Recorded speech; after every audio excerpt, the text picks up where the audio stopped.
আসসালামু আলাইকুম। মোবাইল দিয়ে লোগো তৈরি করার জন্য আপনারা সর্বপ্রথমে গুগল প্লে স্টোর ওপেন করবেন।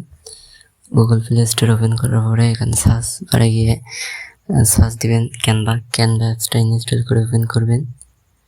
ক্যানভা অ্যাপস ওপেন করার পরে সার্চ আইকনে ক্লিক করে টাইপ করবেন লোগো টাইপ করবেন। লোগো লিখে সার্চ দেওয়ার পরে অপশন চলে আসবে। অপশানে দেখেন 3 নম্বরে দেখেন লোগো ডিজাইন। এই লোগো ডিজাইনের উপর ক্লিক করবেন। লোগো ডিজাইনের উপর ক্লিক করার সাথে সাথে দেখেন ইউজ প্রয়োজনের লোগো চলে আসছে এখানে প্রত্যেকটা লোগো কিন্তু প্রিমিয়াম কোয়ালিটি। আপনারা স্ক্রল ডাউন করবেন তত লোগো পাবেন। তো এখান থেকে আপনাদের যে লোগোটা ভালো লাগে সেই লোগোটা নিজের মতো করে কাস্টমাইজ করে ইউজ করতে পারেন।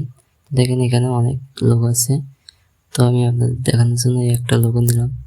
তো এখন লোগোর লেখাগুলো চেঞ্জ করার জন্য সর্বপ্রথমে লেখার উপর ক্লিক করবেন। লেখার উপর অন টাচ করলেই তলায় দেখেন এডিট অপশন চলে আসছে।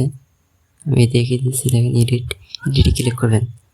করার পরে এখানে আপনার নাম অথবা আপনার চ্যানেল অথবা আপনার পেজের নামটা দিয়ে দিবেন।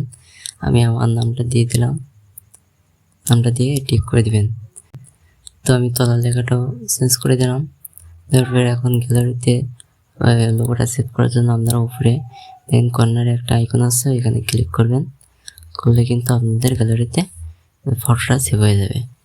তো ভিডিওটা ভালো লাগলে লাইক করেন আর কমেন্ট করে জানান ভিডিওটা কেমন হয়েছে। আর নতুন চ্যানেলটা সাবস্ক্রাইব করে দিন। সবসময় ভালো ভালো ভিডিও দেওয়ার চেষ্টা করবো ইনশাল্লাহ।